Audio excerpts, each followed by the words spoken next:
Welcome back. I'm your host, Dashing D. It's been a couple of weeks. How y'all doing? Me, I'm just here. I'm, living, trying to live, trying to be all of that. But y'all know it gets to be a lot sometimes. I've been feeling very unmotivated the last couple of weeks. I don't know, trying to regroup and reconfigure some things and so anyway, that's where I've been. I don't have a whole lot going on. Do I have a vacation coming up.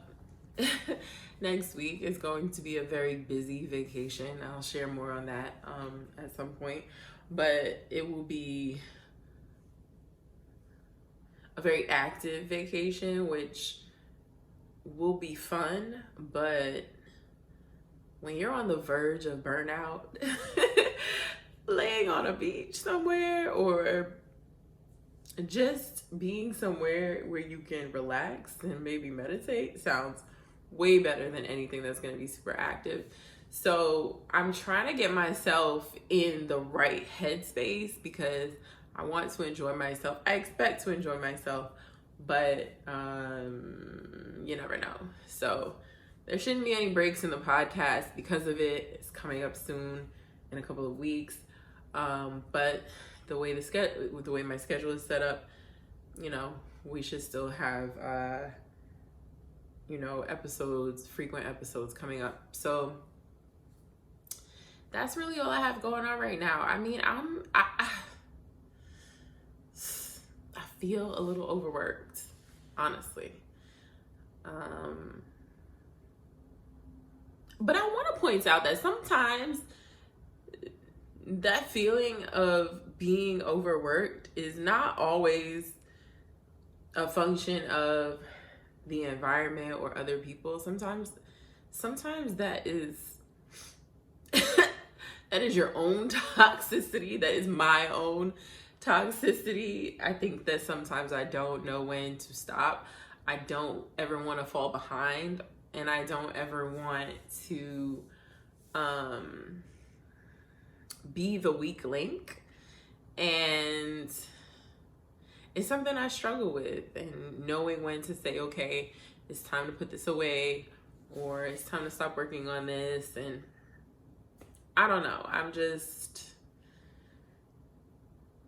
feeling a little overworked, but I'm really trying to lean more into my content creation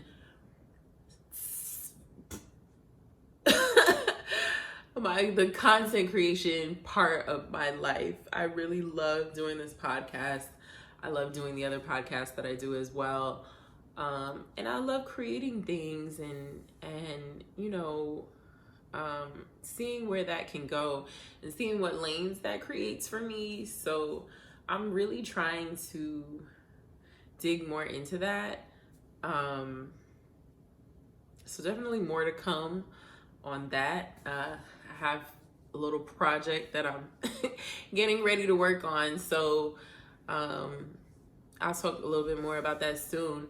That being said, merch is still available. If you haven't gotten any merch, go hit up the site and get your merch. Get your Hardly Minding My Business merch. To everybody who sent me a photo or hit me up and said they were gonna purchase something, I really appreciate you. And please please feel free to hit up the site if you have not. The link will be in the show notes as it normally is. But yeah, so just a little housekeeping stuff to get out of the way. Petty or not for this week. Be mindful. This is more of a tip than a petty or not. But be mindful of people who will congratulate you but also wish for your downfall at the same time. They exist. Some of them are closer than you think. There are people who can only feel good about themselves if they know or they think that they are doing better than you. Be mindful of those people. They lurk very close to you. They lurk very close to you a lot of times. You have to be able to pick up on their bullshit. You have to be able to realize that, one, you don't need to be validated by those people. And two, they don't wish you well. It is really important to me to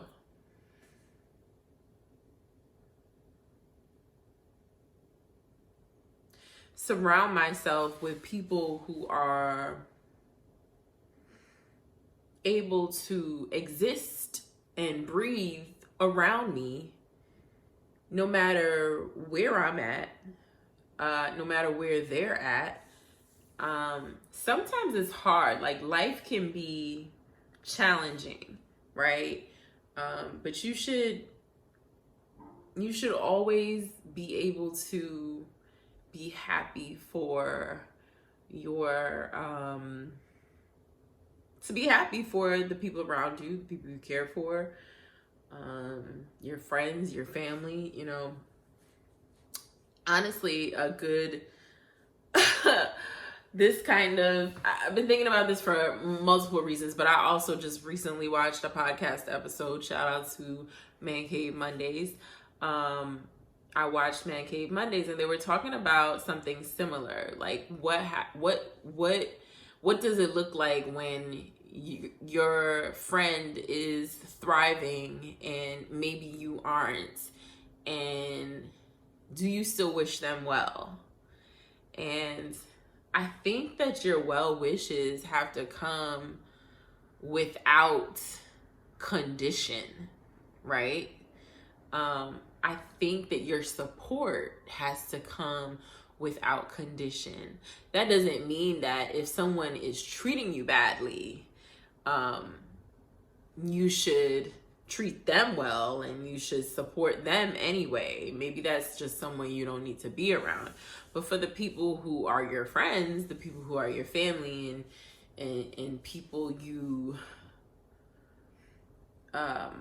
pour into, you should be able to be, and who pour into you, you should be able to be happy for them and celebrate their wins, even if it's not your time to win.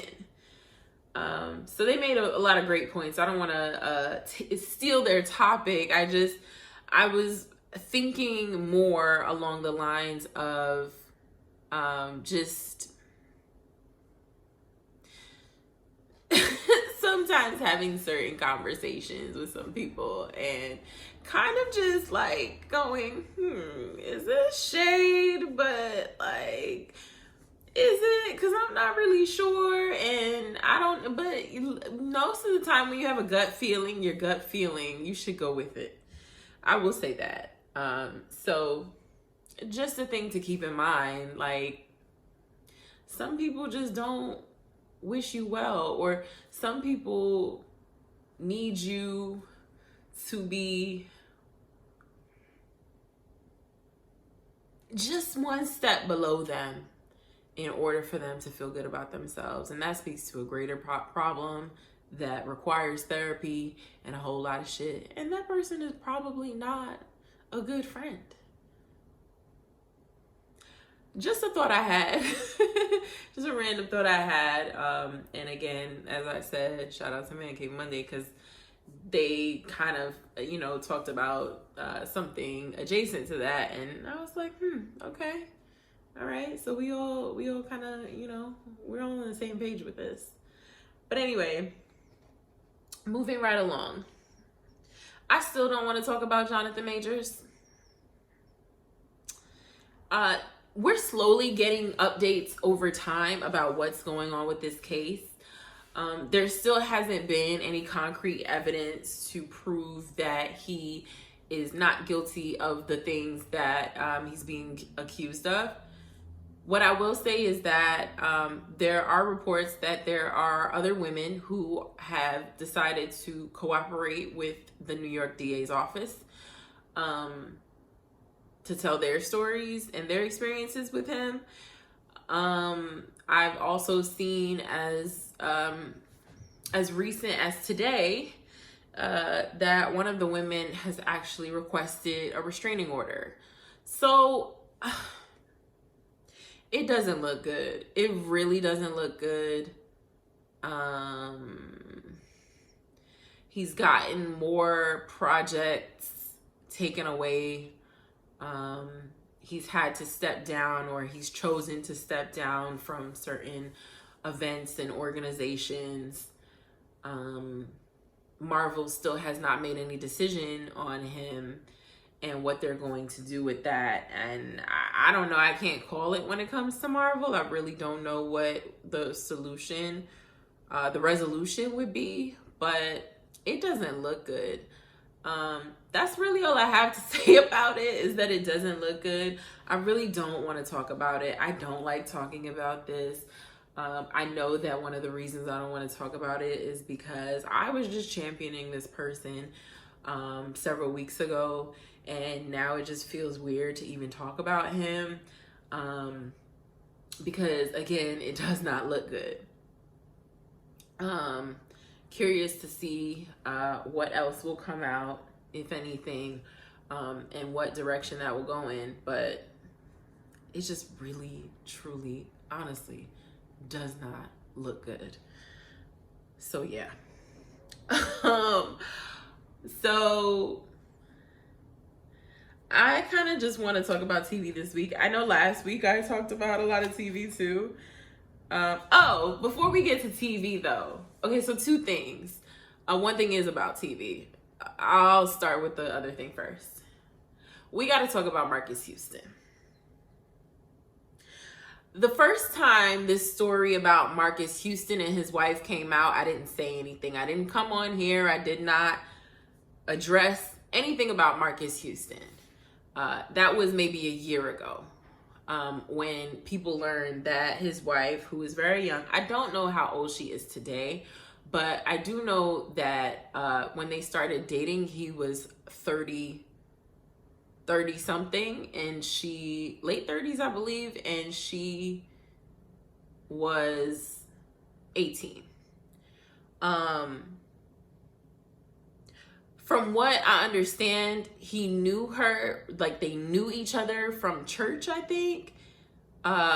They first met when she was 17. He claims that he did not pursue anything with her. He did not speak to her while she was 17. It wasn't until she turned 18 that they started dating. Again, I wasn't going to say anything when the story first came out about this, and people were like, but what? Why the hell is this man fucking with a 18-year-old? I didn't say anything. Not because I didn't have opinions on it, but because I don't know what he's thinking. And I really didn't want anything to do with it. So I said I wasn't going to say anything. And I didn't. But the story has come up again. Mainly because he did an interview and talked about how women of a certain age, women in their late 30s, early 40s are, what did he say about us? Wait, hold on. You know what? Let me look this up. Hold on. All right, here we go. I looked it up because I wanted to make sure that I was giving an accurate account of this Marques Houston situation. Whatever. I don't know if it's a situation, but it's, a thing that people are talking about. So Marques Houston was is currently 41. His wife is 22.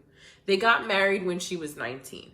He claims that he met her when she was 17, but nothing happened. And then he waited until she was an adult, or rather when she was an adult, they started talking and pursuing one another.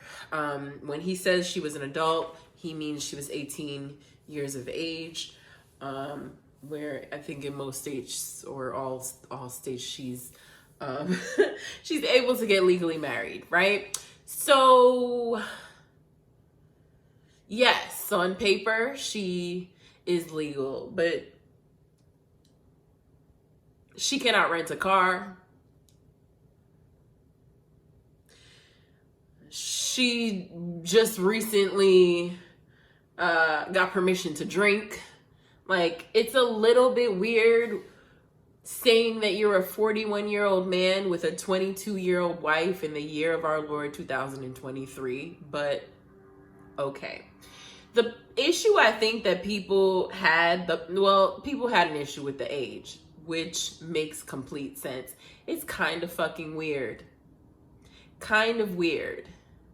And then it's like, at what point is this predatory, right? Like, I could see a difference if maybe she was even 25 and he was 35, 40.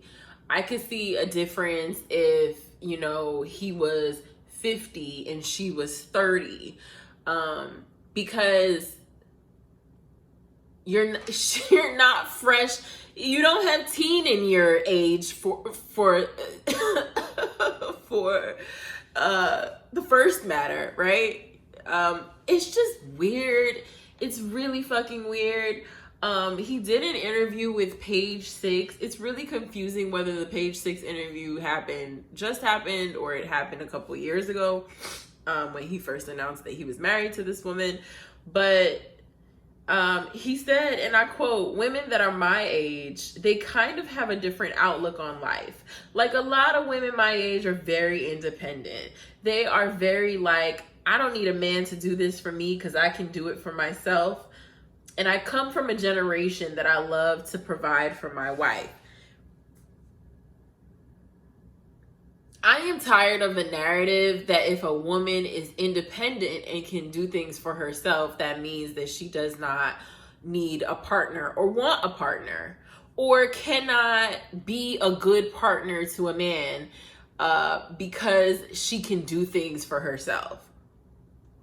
That isn't an accurate narrative. These same men want you to bear children and then take care of them. Well, how are you going to do that if you're not self-sufficient? It doesn't make any sense. And I don't want to get into the the bullshit that some men are on about women who can fend for themselves. It's a pointless road to go down, but I think it's also a cop-out. And I think if you want to stand in your shit, and let's be clear, for the most part, he has stood in his shit when it comes to his relationship. But don't bring independent women into this. Don't bring single mothers into this. He said something like one of his red flags was always single mothers. He was always told, he was brought up to never get with a woman who has children by another man. If you're gonna have children, they need to be your own children.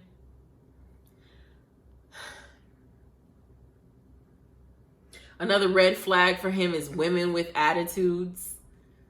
I stay away from women with attitudes, and you know, my wife is great because she's friendly to everybody, and you know, she talks to everybody, and she loves my family. All right, Marques Houston. It's weird. It's fucking weird. My issue is, the reason I'm bringing it up is because you don't need to bring up anybody else, any other groups of women in order to have this conversation. You really do not. The fact that you're even trying to explain why you can't pursue women your age lets me know that you sought this girl out because she was young. You got some fucking nerve to sit up at page 6 talking about women my age have baggage and are independent. What the fuck do you think a 40-year-old woman would be? You don't think she would be independent? You don't think she would have lived and have experience? No. You prefer to go and find you an 18-year-old who has no experience. No life experience, no work experience, no nothing. What the fuck? It's weird as fuck. It's weird as fuck. I hate it here. Don't bring anybody else into your shit. Don't blame anybody for your shit, for your predatory behavior.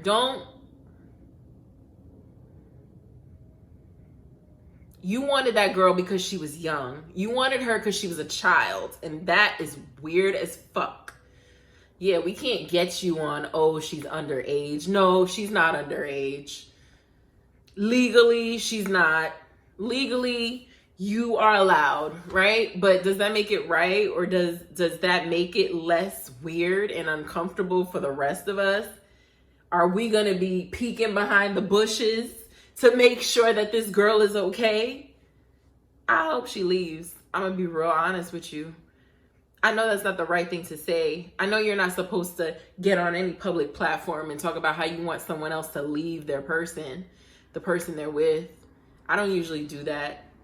But I hope at some point, like, she's set free from this shit, because I would imagine if he sought her out because she was 18, she's probably only got about 10 to 15 years before he's ready to seek out another 18-year-old. She's gonna get too old for him at some point, which is a sad fucking thing to think of. But come on. You have a problem with women who are your age? I can't help but think that.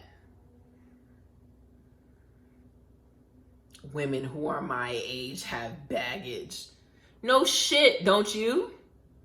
And I'm not saying to walk around carrying shit and that should be the prize to anyone. What I'm saying is, at what point do you not realize that a woman who is experienced is going to have a different perspective than a woman who has none? A woman who had a curfew 6 months before you started dating her. I don't, like, what the fuck? He's a weird motherfucker, and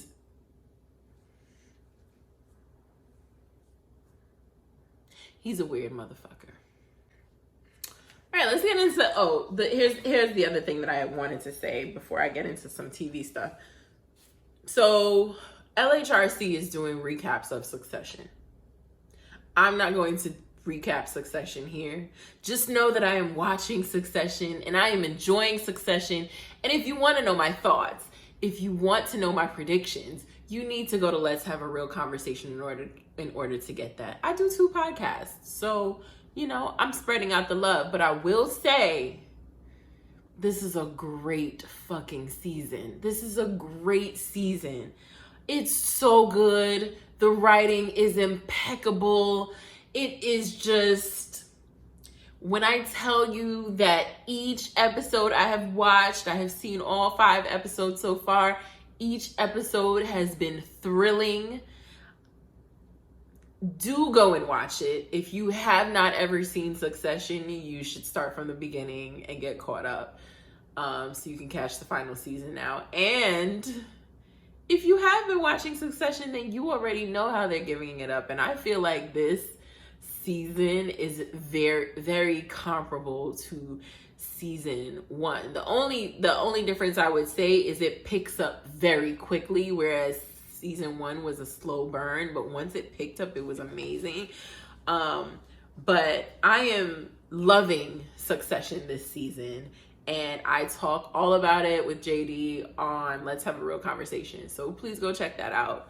I will not be divulging anything further here. about my thoughts, but you can definitely catch that over there. What I will talk about is some new stuff that's coming that I thought was really interesting. So I talked about A Reasonable Doubt last season. I gave my thoughts and predictions, and I had a lot to say about the show.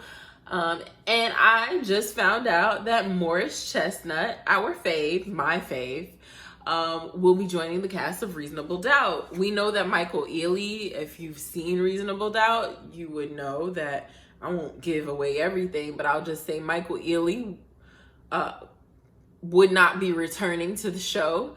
So this is a nice surprise to have Morris Chestnut on the screen.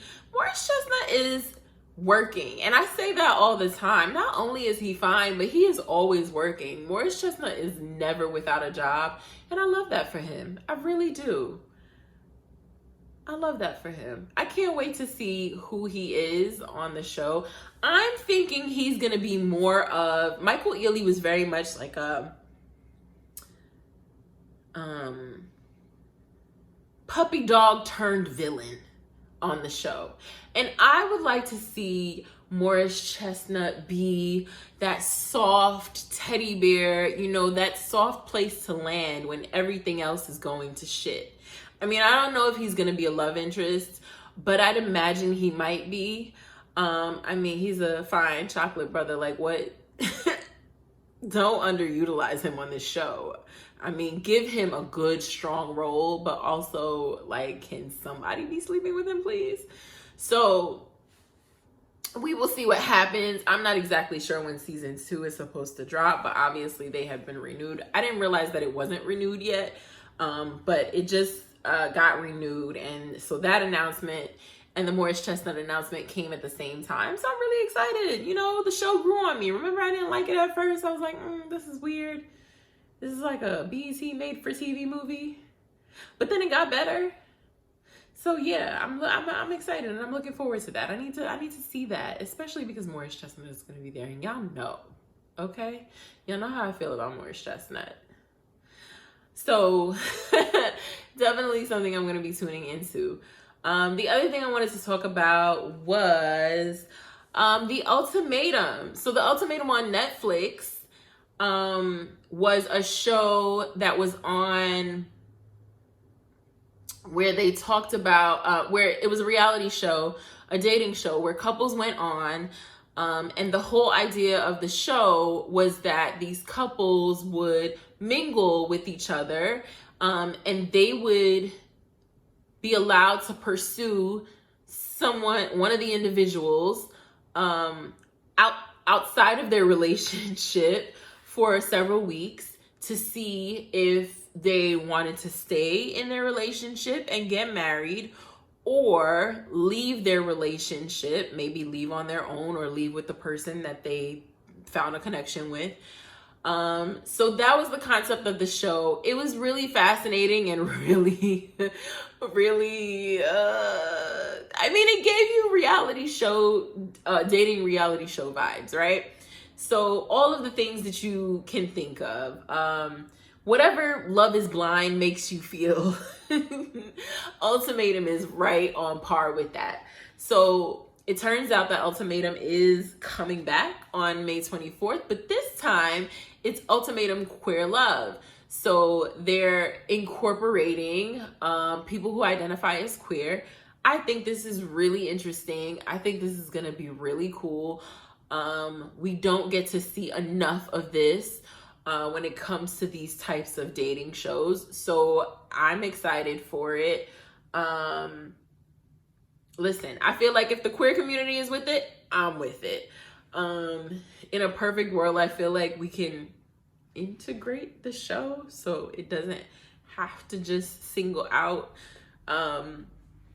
one group of people or one set of people who identify as something or another. But here we are. So I'm excited to see it. It looks very blackety black. Actually, Strong Black Lead, they're the ones that posted it on Instagram. And I said, oh, okay, if Strong Black Lead is posting it, that means we gonna get a lot of blackness. And I like that. Y'all know, listen, okay? Now I love me some white mess. We gonna get to Love is Blind in a minute. But I wanna see the blacks date. I wanna see us date. So this should be really interesting and really cool. So I'll be tuning into that. I said that I was going to come on here and I was going to give like a full breakdown of Love is Blind. I did not know when I said that, one, that I would be on hiatus for 2 weeks, but also I did not know that things were going to take such a turn and escalate so quickly to the point where I lost track of everything. So here's what I'll say about Love is Blind, just to close it out, because we've talked about it. The reunion happens where Netflix completely fucked up the live stream of the reunion.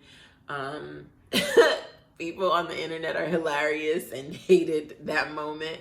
I think the funniest part of that was you saw people tweet that, oh, so this shit is not working. All right, let me go mosey on over to HBO and watch Succession now. I thought that was hilarious because I was like, that is totally me. I mean, I was out that night, so I didn't get a chance to even try to check out the live stream, which I'm kind of glad about.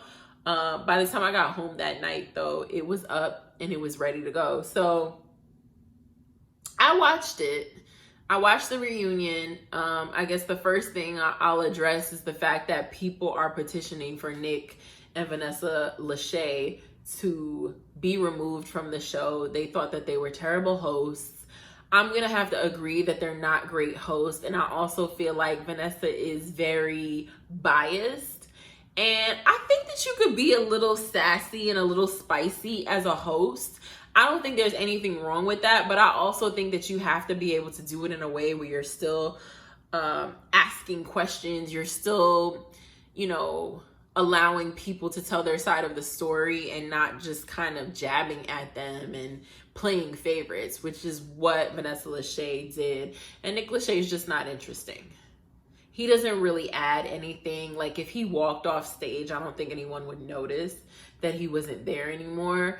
He's kind of like a bump on a log. He occasionally makes comments, but they're nothing meaningful enough for us to be like, oh my gosh, that was really profound. Or yeah, I totally agree with Nick Lachey on that. No, he can go.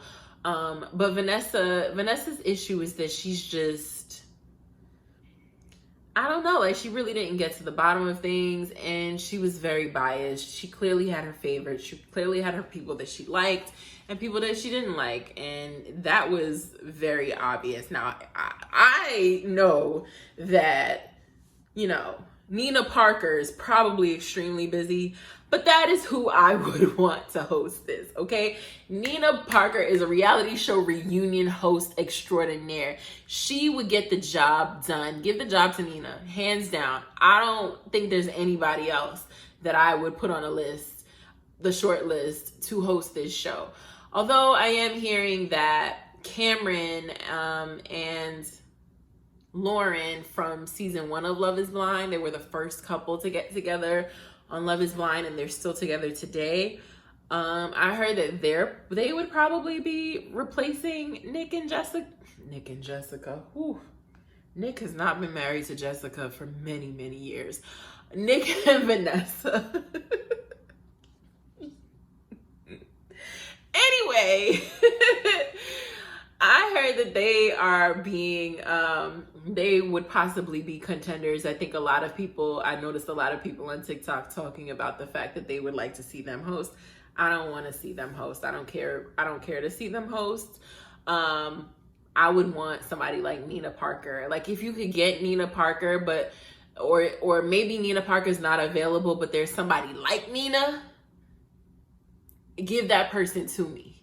I mean, I think that is my best recommendation. Ooh, or somebody like Demetria Lucas, she would be amazing at that too.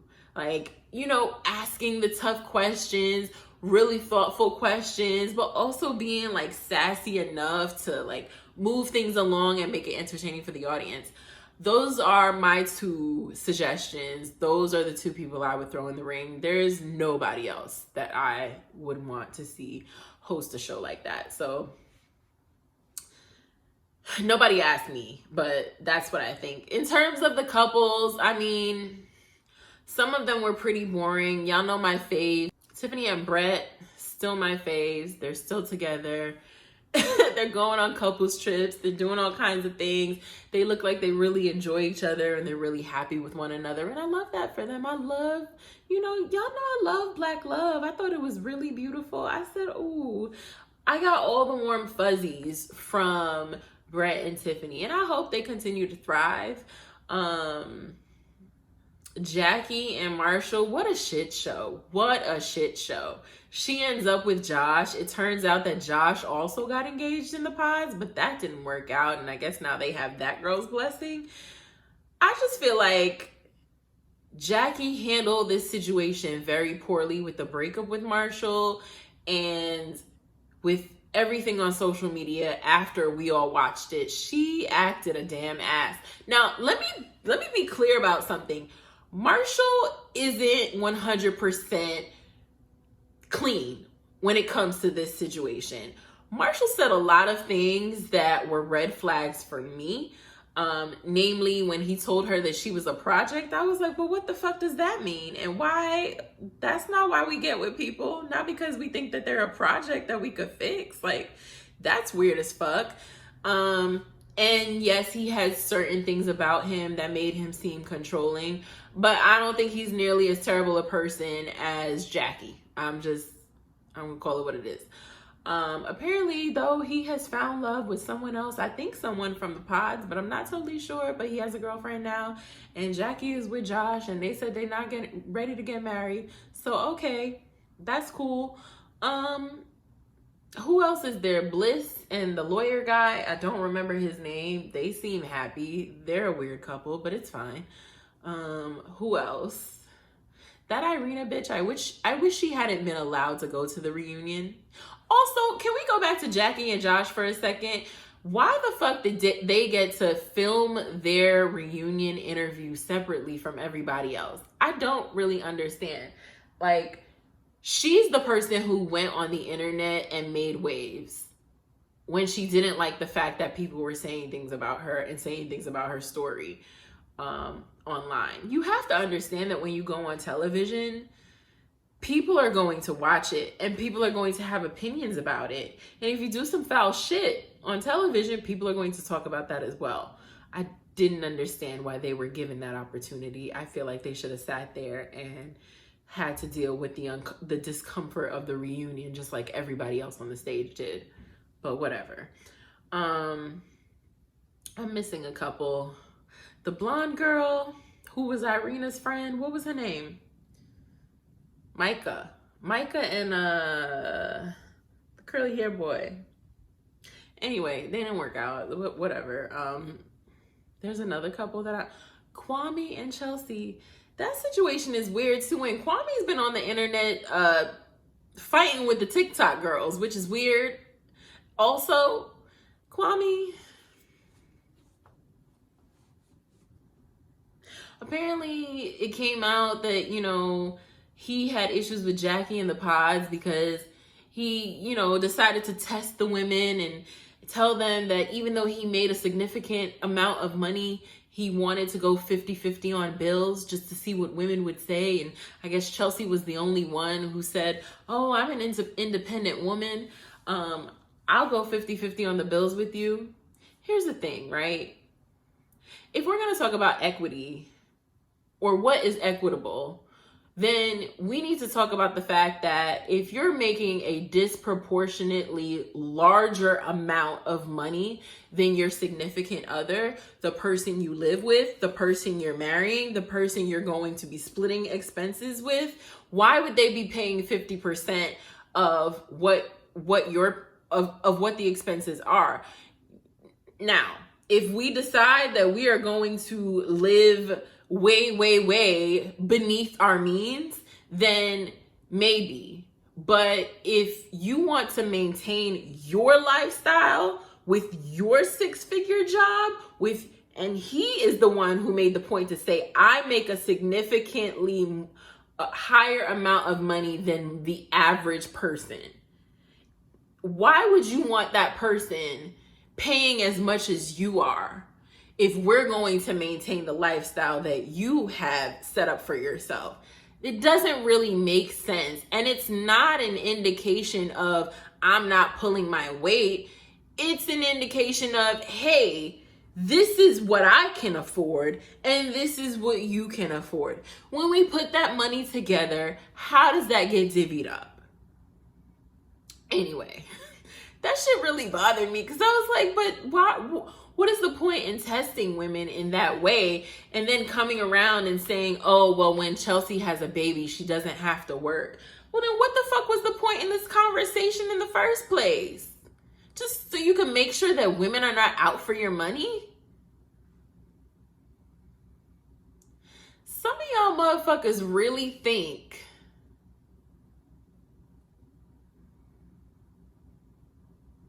that that's all women do. Be out there gold digging. When one of y'all are not complaining about gold diggers, y'all like Marques Houston talking about how you don't want women to be independent. It's like there's some really weird shit going on out there. And I know there are good men. I know there are men who will champion a woman who's doing well, who will make sure that he takes care of his woman if he knows that he has it and she doesn't. I know that there are men out there like that. So this is not directed at all men. This is directed at you motherfuckers who can't get it together. Anyway, I think that's really all I have. Yeah, we'll have more next week. But that's what I have for this week. There's no tweet of the week this week, but you know, that's my fault because I didn't put one. So I'll be back next week with a lot more to say. I know it's been very TV heavy lately, but we'll be back on track next week. Yeah, and I'll talk to y'all soon. Bye.